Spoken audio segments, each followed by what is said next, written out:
ഇപ്പോൾ CPM communist party of Marxist ആയിരുന്നെങ്കിൽ ഇന്നത് CPM കമ്മ്യൂണിസ്റ്റ് പാർട്ടി ഓഫ് മോഷ്ടാക്കൾ ആയി മാറിയിട്ടുണ്ട്. ഇപ്പോൾ ഹാഷ്മി ഒരു കാര്യം ചെയ്യണം, അത് അങ്ങനെ ബ്രൗസർ ഏതാണെങ്കിലും അതെടുത്തിട്ട് പിണറായി വിജയൻ സ്മൈലിംഗ് ഫോട്ടോസ് എന്ന് അടിച്ചു നോക്കണം, എന്നിട്ട് ഇമേജസ് എടുക്കണം. അപ്പോൾ PR ഏജൻസി അദ്ദേഹത്തിന് തന്നെ PRD വെളിയിൽ വിട്ടിരിക്കുന്ന ചിത്രങ്ങളല്ലാതെ രണ്ടു പേർക്കൊപ്പം സ്മൈൽ ചെയ്ത് ചിരിച്ച് വളരെ സന്തോഷ ആനന്ദ തുന്തിലനായി നിൽക്കുന്ന ചിത്രങ്ങളാണ് നമുക്ക് കിട്ടുക. ഒന്നാമത് അത് ഇന്ത്യയുടെ പ്രധാനമന്ത്രി നരേന്ദ്ര ദാമോദർ ദാസ് ഭായി മോദിയോടൊപ്പമാണ്. രണ്ടാമത്തെ ചിത്രം ഇതാണ്. ആ ചിത്രത്തിൽ ഏത് ഒരു സെൽഫി എടുക്കാൻ വേണ്ടി ചെന്ന കുട്ടിയുടെ കൈ തട്ടി മാറ്റിയ പിണറായി വിജയൻ, സഹാവ് പിണറായി വിജയൻ, ബഹുമാനപ്പെട്ട പിണറായി വിജയൻ, അദ്ദേഹം വളരെ ചിരിച്ച് ആനന്ദ തുന്തിലനായി ചെവിയിൽ സംസാരിക്കുകയാണ്. എനിക്ക് തോന്നുന്നു അവർ തമ്മിൽ പറഞ്ഞതായിരിക്കും.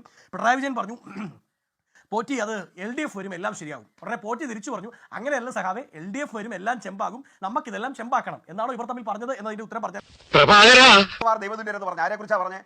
ശബരിമലയെ കുറിച്ച്, ക്ഷേത്രങ്ങളെ കുറിച്ച് അറിയാവുന്ന ആരെങ്കിലും ഇങ്ങനെ വ്യാഖ്യാനിക്കും അതിനെ?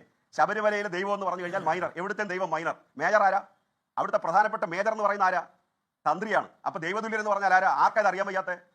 അതിലേക്കാണ് ഈ അന്വേഷണം ഇനി പോകേണ്ടത്. പോറ്റിയെ കയറ്റിയെന്നുള്ള പാട്ട് മുസ്ലിം ലീഗ് എഴുതി കൊടുത്ത പാട്ട് കേരളമാകെ ബൂത്തിൽ പാടിക്കൊണ്ടിരിക്കുന്നവർ ഈ സോണിയാഗാന്ധിയും മറ്റ് കോൺഗ്രസ് നേതാക്കന്മാരുമായിട്ടായിരുന്നു പോറ്റിക്ക് ആത്മബന്ധം. പോറ്റിയെ ശബരിമലയിൽ അജിറ്റേഷൻ പങ്കെടുപ്പിച്ചത് പ്രയാർ ഗോപാലകൃഷ്ണനാണ്. അതാണ് അതിന്റെ ദൈവം. ഉളുപ്പുണ്ടോ? അങ്ങനെ എത്ര ശക്തമായിട്ട് വാദിക്കുന്നത്? ഞാൻ പറയട്ടെ, ഒത്തില്ല. എന്താണ് ഒത്തില്ല? ആ മൂപ്പര് ഒപ്പിക്കാൻ നടക്കുക.